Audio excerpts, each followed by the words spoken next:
2024 కూటమి మరలా ఫామ్ అయిన తర్వాత బీజేపీ, జనసేన, టీడీపీ కలిసి పోటీ చేస్తున్నామని అనౌన్స్ చేసిన తర్వాత ప్రధానమంత్రిగా మోడీ గారు రాష్ట్రానికి 2 సార్లు వచ్చి వెళ్ళారు పబ్లిక్ మీటింగ్లకి.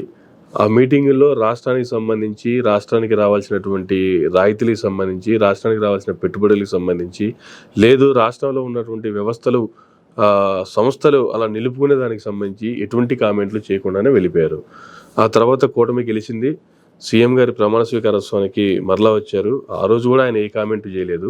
ఇప్పుడు మరలా రేపు 29వ తారీఖు విశాఖ వేదికగా మరొక భారీ బహిరంగ సభకు ఏర్పాట్లు అయితే జరుగుతున్నాయి. దాదాపుగా 1,00,000 మందితో ఆ సభను సక్సెస్ చేయాలనేటువంటిది కూటమి నేతలకు ఇచ్చినటువంటి టార్గెట్. సో పవన్ కళ్యాణ్ గారు, చంద్రబాబు నాయుడు గారు, బీజేపీ నేతలు అందరూ ఉన్నారు కాబట్టి 1,00,000 జనాన్ని సమకూర్చడం అనేది పెద్ద సమస్య అయినటువంటి పరిస్థితి ఏం కాదు, తీసుకొస్తారు. కానీ ప్రైవేటీకరణ దిశగా సాగుతున్నటువంటి విశాఖ స్టీల్ ప్లాంట్కి సంబంధించి కావచ్చు, విశాఖ రైల్వే జోన్కి సంబంధించి కావచ్చు, లేదు ఉత్తరాంధ్రలో ఉన్నటువంటి పోలవరం ప్రాజెక్టుకి సంబంధించి కావచ్చు, వీటి మీద ఏమైనా కామెంట్లు చేసే అవకాశం ఉందా? లేదు మరలా వచ్చి ఆయన గతంలో మాట్లాడినట్టుగానే వచ్చి 4 మాటలు చెప్పి పోయే పరిస్థితి ఉందా? నాకు తెలిసి రేపు విశాఖ సభలో మీరు 2014లో స్పెషల్ స్టేటస్ ఇస్తున్నారు, మా రాష్ట్రం అన్యాయంగా విడిపోయి లోటు బడ్జెట్లో ఉన్న రాష్ట్రం మాకు సపరేట్ స్పెషల్ స్టేటస్ ఇవ్వండి అని అడగటం కానీ, పోలవరం ప్రాజెక్టుకి త్వరితగతిన కంప్లీట్ చేయాలి, దీనికి నిధులు సమకూర్చండి అని కానీ, విశాఖ స్టీల్ ప్లాంట్ ప్రైవేటీకరణ కాకోకుండా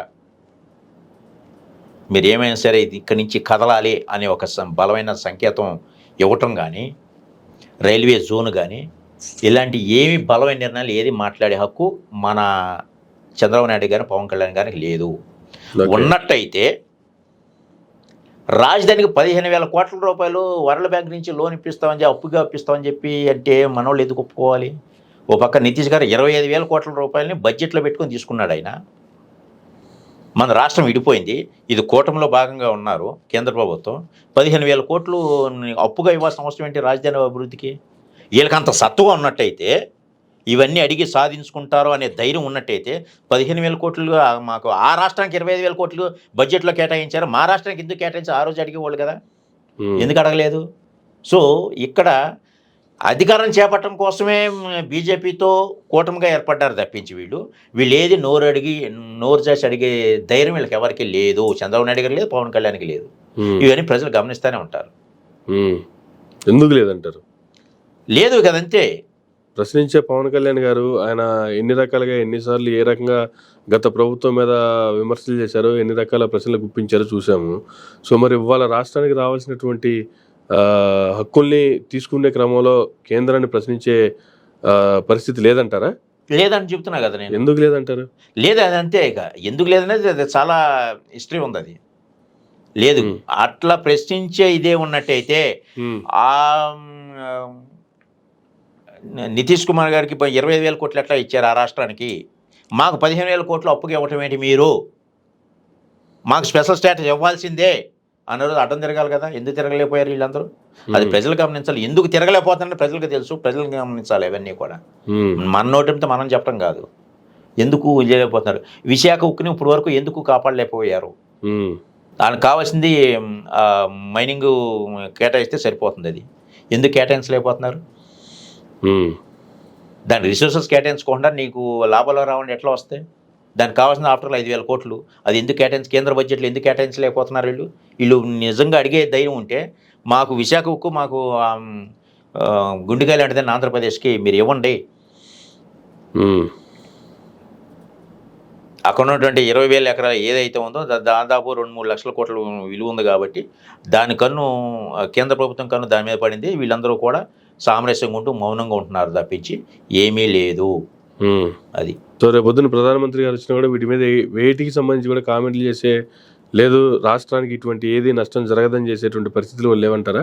కామెంట్ కాదండి, వీళ్ళు నిజంగా మా కూటమి ప్రభుత్వం ప్రజలకు న్యాయం చేస్తామని చిత్తశుద్ధి వీళ్ళకు ఉన్నట్టయితే మోడీ గారు రేపు వచ్చిన తర్వాత ఇక్కడి నుంచి మీరు ఈ డెసిషన్ తీసుకుని మీరు వెళ్ళాలని చెప్పేసి నిర్ణయం ఎందుకు తీసుకోకూడదు? వీళ్ళు తీసుకోవాలి.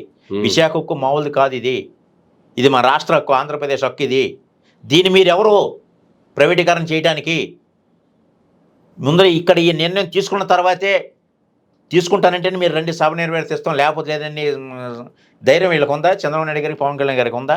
చెప్పండి. ఒక్క విశాఖ ఉక్కు తర్వాత సంగతి మిగిలిన చూద్దాం. విశాఖలో పెడుతున్నారు కదా, మీరు ఈ నిర్ణయం తీసుకుంటేనే మమ్మల్ని ప్రజలకు స్వాగతిస్తారో, ఆ నిర్ణయం తీసుకోవడానికి కాడికి మీరు రావద్దు అని చెప్పే ధైర్యం వీళ్ళకు ఉందా? ఒకటే మాట. లేదంటారా? లేదనే కదా నేను చెప్పేది. అది ఉంటే ఇప్పటికి అనౌన్స్ చేసేవారు కదా నరేంద్ర మోడీ. ఇప్పుడు పవన్ కళ్యాణ్ గారు అంతమంది గారు పాచిపోయిన లడ్డూలు ఇచ్చారని చెప్పేసి ఇప్పుడు అనమని అంటున్నా. నేను కూడా అదే అంటున్నా. మీరు 29వ తారీఖు రావాలంటే ఈ నిర్ణయంతో రండి, మా ఆంధ్రప్రదేశ్లో కాలు పెట్టండి, మీ సభను మేము సక్సెస్ చేస్తాము, మిమ్మల్ని స్వాగతిస్తారు మా ఆంధ్ర రాష్ట్ర ప్రజలు అనే మాట ఎందుకు మాట్లాడలేకపోతున్నారు? అప్పుడైతే మాట్లాడారుగా. అప్పుడు కూటమిలోనే ఉన్నారు 2014-19లో మీరు పాచిపోయిన లడ్డూలు ఇచ్చారని చెప్పేసి. మరి అదే స్టేట్మెంట్ ఇప్పుడు ఇవ్వచ్చు కదా. మీరు ఇక్కడికి సభ పెట్టాలంటే మీరు నిర్ణయం తీసుకోండి, విశాఖను ప్రైవేటీకరణ చేయండి అని చెప్పి నిర్ణయం తీసుకుంటేనే ఇక్కడ రండి, మా ఆంధ్రప్రదేశ్ ప్రజలు స్వాగతిస్తారు అని చెప్పి ఒక స్టేట్మెంట్ ఇవ్వచ్చు కదా. ఎందుకు ఇవ్వట్లేదు? ఓకే, దాన్ని బట్టి ప్రజలకు అర్థం చేసుకోవాలి ఇదేంటి అనేది. ఆయన అన్నారు స్పెషల్ స్టేటస్ కనుక ఇవ్వకపోతే నేను నిరాహారదీక్ష చేస్తాను, దాని మీద ఏమీ లేదు. విశాఖకి వైసీపీ ప్రభుత్వంలో ఈయన ఒక కమిటీ వేయాలని చెప్పేసి అన్నారు. ఇప్పుడు ఈయన అధికారంలో ఉన్నారు కదా, ఈయన వేయొచ్చు కదా కమిటీ. జగన్మోహన్ రెడ్డి వేయలేకపోయాడు, ఆయన అసమర్థుడే, ఈయన వేయొచ్చు కదా. ఎవరు కాదన్నారు? అదంటే హోంశాఖను కూడా నేను చేతిలో తీసుకుంటానని చెప్పేసి స్టేట్మెంట్లు ఇచ్చినటువంటి ఇదే పవన్ కళ్యాణ్ గారు విశాఖ ఉక్కు కోసం ఒక కమిటీ చేసి ఒక స్టేట్మెంట్ ఎందుకు ఇవ్వలేకపోతున్నారు?